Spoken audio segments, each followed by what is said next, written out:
Alrighty, here's your distributor. I've taken the planetary gear off the bottom here. Not a guarantee that it'll work, but hopefully it will, because I did find a problem with the heating problem. So I'll take these pieces out here and I'm going to show you.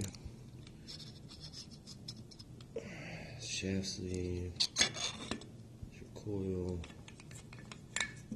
and your module. Okay. So what we have here, this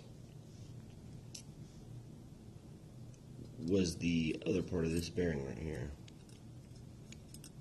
When I first pulled the distributor cap, I actually noticed there were some metal shavings around, kind of up underneath this stuff and kind of on top of it and floating around, and usually that means that there's something bad going on. So basically this bearing housing came apart, and with this stuff on here and rotating at high velocity, that basically, or high RPM, this wallowed up against this. And so this does not give way. This, being a softer metal, did. And so in return, what we got is a bearing with shavings floating around everywhere, causing all kinds of ruckus. This, see, it's not even that much. You can see there's not much metal missing off of it, but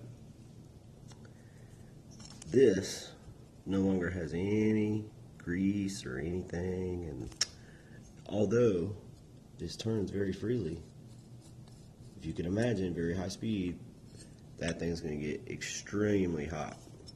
And you can actually see the cook marks on the metal there, and down here on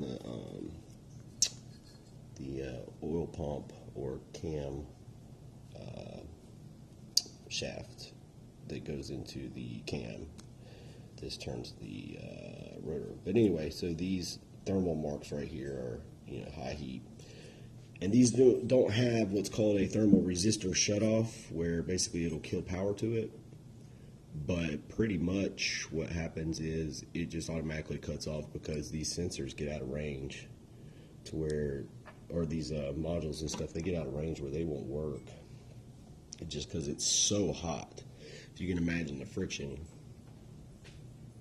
But my flash died. So anyway, so I'm about to try to find a bearing, or might even have to have a machine shop press in a bearing for me, because the clearances have to be very exact, which it won't cost but a couple bucks really. So but it looks like it might be a standard bearing, because there's two screws here. So and just hope for the best. Now what's probably going to happen is, as you know, we've been kind of plugging leaks. So what's probably going to happen is that let's say I get this thing, tip top or whatever. You're probably going to be looking at plugs and wires, and probably not a rotor cap and button, but plugs and wires at least, to finish out the full circuit. The fuses and everything like that, it seems to be fine. I ran the crap out of it. I didn't drive it, but I stomped on it. I did all kinds of stuff, and no lights whatsoever.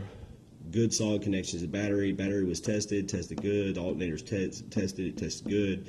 Got good flow to everything. Your instrument panel lights up a lot brighter than it did. It had the wrong fuse in there. It had a 60 amp. It needed a 100 amp. I didn't know that, but I just bought a 100 amp anyway and just put it in there, and it made a big difference. But here's the other part of this is the big boy. This is a big deal, but a very common distributor problem.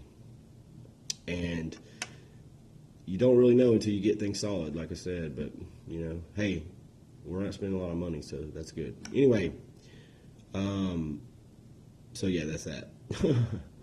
Y'all have a good night.